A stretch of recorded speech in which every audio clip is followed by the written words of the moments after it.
Երեք հակակոռուպցիոն կոմիտեն հերթական հաղորդագրությունը տարածեց, որով տեղեկացնում էր, որ հերթական ուժեղ Հայաստանի հետ կապվող կոռուպցիոն գործարքն է բացահայտվել այս անգամ արդեն Ռուսաստանի Դաշնությունում Օրենբուրգ քաղաքում բնակվող գործարարի կողմից, որը Սամվել Կարապետյանին ընտրելու դեպքում խոստացել է աշխատանքի կընդունի մարդկանց, կաջակցի եւ այլ խոստումներ է տվել։ Ձեր կարծիքով ինչով են պայմանավորված հենց ուժեղ Հայաստանի դեմ են եւ քննչականը եւ Շատ հստակ ամեն ինչ, գործող իշխանությունը, որը ընդհանրապես որևէ օրենքի չի ենթարկվում, որի տարբեր ներկայացուցիչները համատարած զբաղված են ընտրակաշառքներ բաժանելով, սոցիալական օգնության անվան տակ, խոստումների անվան տակ, ընտրություններից մեկ ամիս առաջ կենսաթոշակները բարձրացնելով, հարկերի իջեցումներ խոստանալով եւ այլն, հստակ հասկանում են, որ իրանց այդ ամբողջ գործիքակազմը ինչ-որ իմաստով սպառել է իրեն եւ այլևս ընտրական տրամադրությունների վրա չի ազդում։ Եվ նաեւ հստակ հասկանում են, որ անդիմադիր ամբողջ դաշտում առաջատարը այսօր ուժեղ Հայաստանն է։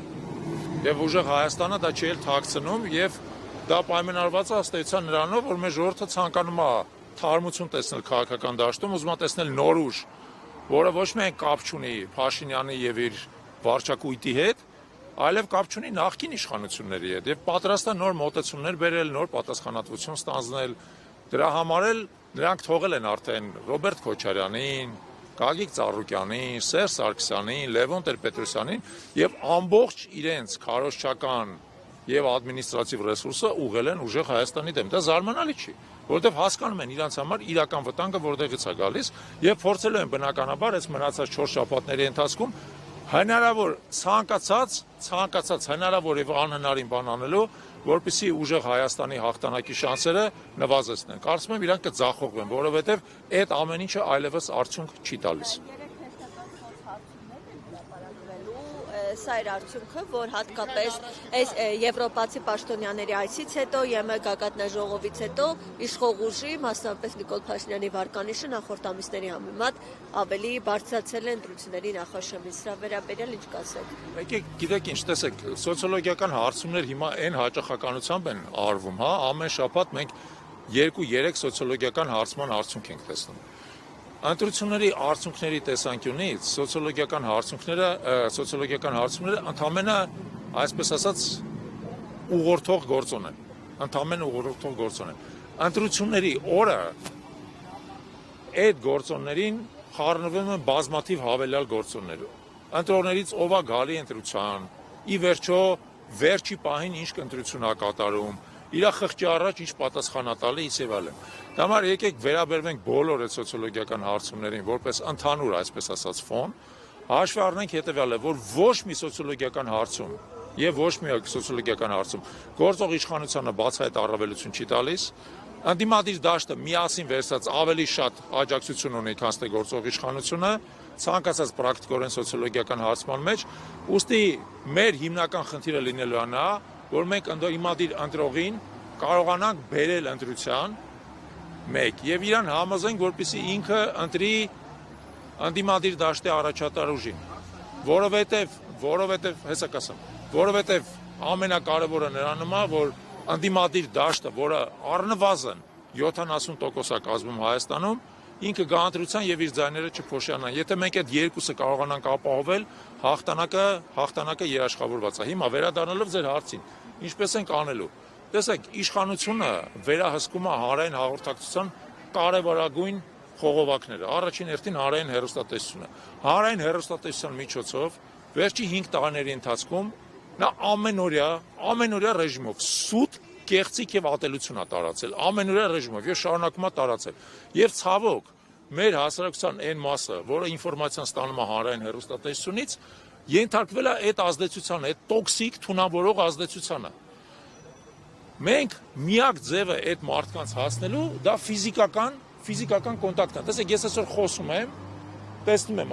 առնվազն 20 տեսախցիկ է, չէ՞ նկարում, բայց այդ 20 տեսախցիկից եւ ոչ մեկի նկարածը հասարակության այն մասը, որը մեկ է նայում, չի տեսնելու։ Դրա համար միակ ձևը իրանց կարծիքի վրա ազդելու դա նրանում է, որ մենք գնանք իր դուռը ծեծենք, մտնենք, բարևենք, ներողություն խնդրենք, որ իր անդորը խախտում ենք, եւ այդ մարդու հետ խոսանք։ անմիջական խոսանք։ Դա է ձևը։ Այդպես արդեն սկսել ենք անել, եւ այս վերջի 4 շաբաթները պետք է առավելագույնս օգտագործենք, որպեսզի այո, ամեն հայ մարդու տուն մտնենք եւ իրան ասենք հետեւյալը. եթե դու ընտրում ես Փաշինյանին, դու ընտրում ես Էրդողանին եւ Ալիևին, որովհետեւ Փաշինյանը այսօր դարձել է Էրդողանի եւ Ալիևի բացահայտ ծառան ու կամակատարը։ Դու ընտրում ես 300,000 ադրբեջանցիների Հայաստանում բնակվելը։ Դու ընտրում ես Սյունիքի հանձնումը Ադրբեջանին։ Դու ընտրում ես հայկական եկեղեցիների ավերումը, դու ընտրում ես հայ առաքելական եկեղեցու որպես կառույցի ավերումը։ Դու ընտրում ես մի Հայաստան, որում քո երեխաները չեն ուզենալու ապրել։ Մի խափնվի այն ասֆալտին, որը Փաշինյանը բերել է քո դուռը։ Այդ ասֆալտը վաղը մյուս օրը քանդվելու է, մանավանդ որ անորակ ասֆալտ է։ Հիշի, որ մենք 3000-ամյա ազգ ենք եւ դեռ 3000 եւ ավել 1000 տարիներ պետք է ապրենք։ Մեր ազգի ապագան մի զոհի քո դռան դեմի ասֆալտին։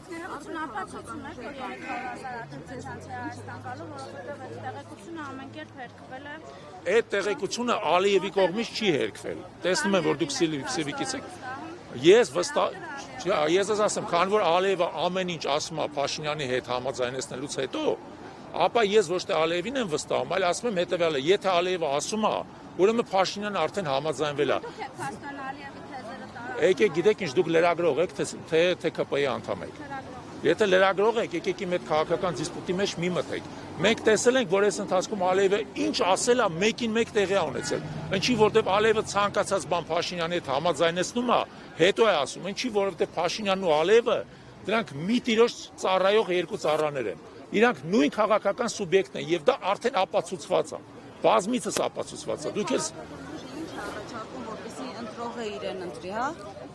Տեսեք, մեր քաղաքական ուժը հայակվեն է, ինչպես հասկանում եք, ոչ թե ուժեղ Հայաստանը։ Մենք աջակցելու ենք ուժեղ Հայաստանին։ Եվ ուժեղ Հայաստանը ունի իր քաղաքական ծրագիրը, որի կազմելուն մենք անմիջական մասնակցություն ենք ունեցել։ Դրա հիմքում հետևյալն է, եւ ամենակարևորը հետևյալն է. մենք չենք տրվելու թուրք-ադրբեջանական պարտադրանքին։ Մենք չենք գնալու թուրք-ադրբեջանական կապիտուլյացիային։ Հայաստանը պետք է իր ներքին ռեսուրսների եւ նաեւ իր դաշնակից եւ գործընկեր ուժային կենտրոնների հետ միասին կարողանա ձևավորել այնպիսի անվտանգային ճարտարապետություն եւ այնպիսի անվտանգային համակարգ, որը մեզ հնարավորություն է տալիս մերժել թուրք-ադրբեջանական պարտադրանքը։ Դա ամենաառանցքայինն է։ Մենք այլևս չենք գնալու թուրք-ադրբեջանական պարտադրանքով մեր եկեղեցիները քանդելուն,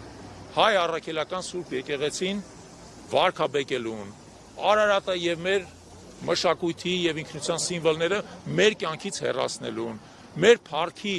անկյունները դպրոցներից հանելուն, մեր պատմությունը դասագրքերից հանելուն եւ այլն։ Սա ըստ էության կռիվ է եւ հանրակրվե է մեր ինքնությունը պահպանելու համար։ Պարոն Չալաբյան, Եվ մենք այդ կռիվը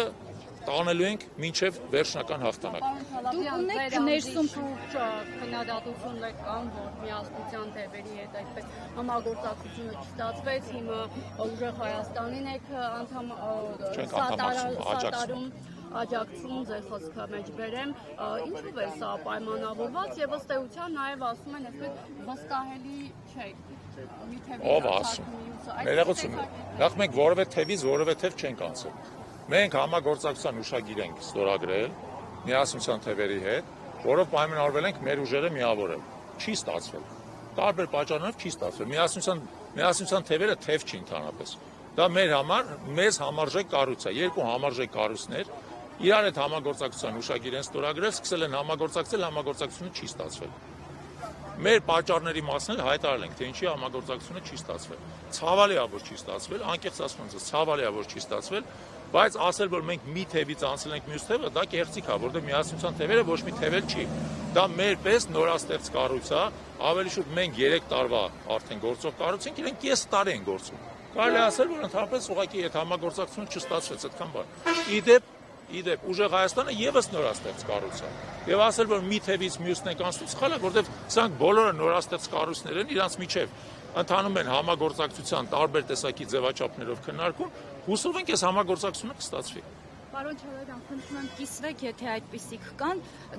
դաշինքի ներսում ընդհանրապես քննարկումներ ունեք, թե առաջատար պաշտոններում առաջնահերթ ինչ նշանակումներ կունենա։ Տեսեք, ես կարծում եմ, որ դրա մասին խոսելը ընդհանրապես ժամանակավրեպ է, հա, որովհետև արջին չորսած իր կաշին չեն բաժանում իր մեջ։ Ես ընդհանրապես որևէ այդպիսի քննարկման չեմ մասնակցել եւ չեմ տեսնում դրա անհրաժեշտություն այս բանը, որովհետև առաջնահերթ խնդիրը ըստ էության իշխանափոխությունը իրականացնելն է։ Եթե իշխանափոխությունը տեղի ունենա եւ երբ որ իշխանափոխությունը տեղի ունենա, ես կարծում եմ, որ կառավարության կազմը որպես այդպեսին երկրորդական հարց է լինելու։ Իհարկե, մենք պնդելու ենք նրա վրա, որ կառավարությունը կազմած լինի բարձր հանրային բաստավացություն վայելող մասնագետ պրոֆեսիոնալ մարդկանցից եւ հայակվեն իր ներսում ունի այդպիսի մարդիկ։ Իհարկե չենք հավակնում ամբողջ կառավարության կազմը մեզանով լրացնելու, բայց մենք մեր ներսում եղած պրոֆեսիոնալներին բնականաբար կառաջարկենք։ Բայց իմ կարծիքով հիմա դրա մասին հստակ պետք չի մտածել։ Ընդհակառակը պետք է հնարավոր է, որ այդպիսի քննարկումներ արդեն Չէ, դեռևս չեն սկսել, նորից եմ ասում։ Եվ ես կարծում եմ, որ այդ քննարկումների ժամանակը կգա այն ժամանակ, երբ որ մենք ձեր հետ միասին այդ հաղթանակը տոնենք։ Պարոն Չալաբյան, արդեն որոշում կա, ասում եք, եթե իշխանափոխություն լինի, իսկ եթե չլինի, գնալու եք խորհրդարան թե Եկեք սենց էլի, եկեք բոլորս տրամադրվենք նրան, որ իշխանափոխությունը լինելու է։ որոշում կայացված չէ, կմտնեք որպես փոքրամասնություն խորհրդարան չեք մտնի։ Նորից ձեզ ասում էլի, տեսեք, հիշեք հետևյալը, հայակվեն